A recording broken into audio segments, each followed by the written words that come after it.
सो प्रमोद तली बस right hand side हो उपर गली इंदे जेड़ा यार बिक्की वाले घर हो इंदे बीच हो गली मतलब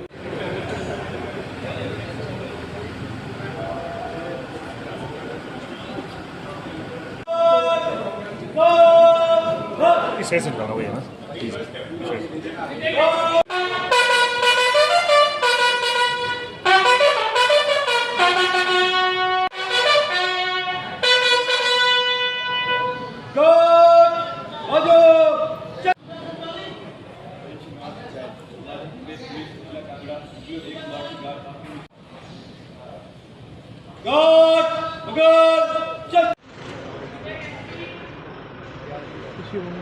बंद कर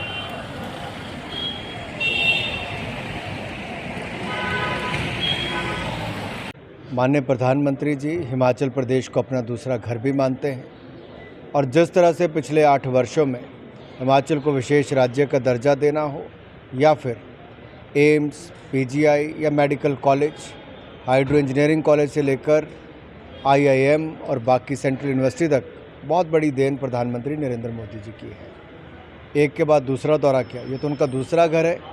जितनी बार आएंगे उतनी बार उनका स्वागत है और आपने हर बार देखा, चाहे मंडी हो या बिलासपुर हो, रिकॉर्ड भीड़ आई। ये अपने आप में मोदी जी के प्रति हिमाचल की जनता का जो स्नेह है वो देखने को मिलता है। जो काम ही डांट खाने वाला करते हों और इसको हल्के में लेते हों कि भ्रष्टाचार के नाम पर जो आंदोलन करते थे आज भ्रष्टाचार के दलदल में डूबे हैं। अरविंद केजरीवाल जी की सरकार, उनके नेता, उनके मंत्री एक नहीं एक के बाद दूसरे स्कैम में पाए जाते हैं। चाहे स्वास्थ्य मंत्री हो या शराब मंत्री हो, वहाँ पे भी नहीं चला तो अब बिजली में भी कोई कसर खाने की नहीं छोड़ी। मैं चाहता हूँ कि कांग्रेस अपनी वो सारी लिस्ट जारी कर दी जो उनके सोचो विचार में आज भी हैं। वो सोचते तो हैं, करते कभी नहीं हैं। 2014 मई में जब पहली बार सरकार में हम आए थे, नरेंद्र मोदी जी देश के प्रधानमंत्री बने, पहले ही बजट में मोदी जी ने आईआईएम और एम्स हिमाचल प्रदेश को दिया। वीरभद्र जी की सरकार ने 3 साल लगाए, जब आंदोलन जैसी स्थिति आ गई थी तब जाकर ज़मीन दी। पहली चिट्ठी वीरभद्र जी ने ये लिखी कि आईजीएमसी शिमला को बना दिया जाए या टांडा मेडिकल कॉलेज को बना दिया जाए एम्स। तब डॉक्टर हर्षवर्धन केंद्रीय स्वास्थ्य मंत्री ने लिखा था कि नहीं, आपको नई ज़मीन देनी पड़ेगी, नया स्थान, उपयुक्त स्थान देना पड़ेगा। एम्स का जो एक्ट है उसके अंतर्गत किसी एग्जिस्टिंग इंस्टीट्यूट को आप टेक ओवर नहीं कर सकते। शायद कांग्रेस के लोग पढ़ने लिखने में कम विश्वास रखते हैं, लेकिन मैं तो इसके पहले दिन से मांग से लेकर एम्स के घोषणा जब हुई तब से लेकर और उसके बाद प्रदेश सरकार के साथ लड़ाई, ज़मीन लेने की लड़ने तक सब जानता हूँ क्या क्या हुआ। तो कांग्रेस के लोग कम से कम अच्छा इसी बात को याद करवा रहे हैं कि अगर 3 साल विलंब एम्स हुआ, नहीं तो 2019 तक बन गया होता। 2017 तक तो उन्होंने केवल ज़मीन ही दी थी।